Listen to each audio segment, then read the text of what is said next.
Welcome to ECN Trade Daily Video. Before we begin, it should be noted that any advice is of a general nature only and that your personal circumstances have not been taken into consideration. Hello everyone, my name is Rob Clayton and thank you very much for joining me.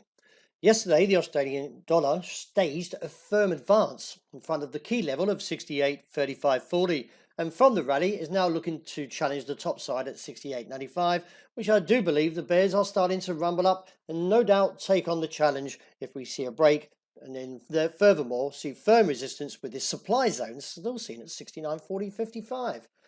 It is assessed that from yesterday that the RBA may be a little bit relieved after the Australian Bureau of Statistics, the ABS, employment growth rebounded by 39,900 in November, roaring past the 14,500 job forecast, with the previous revised up from negative 24,800. Although it's not really a good number, because full-time jobs came in at 4,200, while part-time was 35,700. The surprisingly strong uptick in employment growth also saw the domestic unemployment rate unexpectedly drop by a pip from 5.3 to 5.2. Let's see if the market still keeps a focus on the February next year rate cut. It is called and therefore could still see the risk of the RBA cutting rates. For now, I do expect to see any advances as I mentioned and eventually look back to the downside of 68.35. The euro finding a little bit more bearishness in the overnight session, with the market now posting a fresh low of 111.06 and just around the corner from the target of 110.90. A break beneath there should give us further indication to the downside and reinstate the target of 109.5070. Any advances should continue to fail towards the top side of 112, figure 15.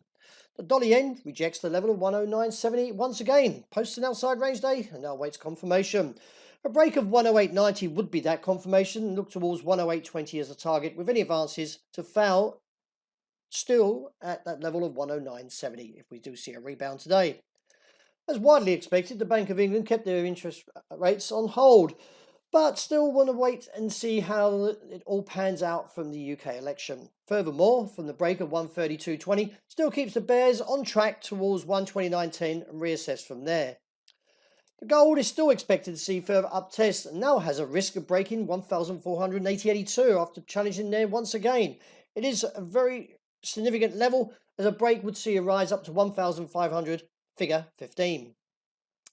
Wrapping up with oil, well, the market's reached its target of 61 as it now sits there and no doubt could see, from a judgment of error maybe, to an extension of 63.50 as a target, with any pullback still expect to see a base around $58.80 to $58 a barrel. Well, that wraps up for this week. Thank you very much for joining me. But I would like to wish everyone a very, very happy Christmas and a prosperous 2020 year. For myself, Rob Clayton, I hope you enjoy the rest of the day and a great start to this weekend and next week for Christmas.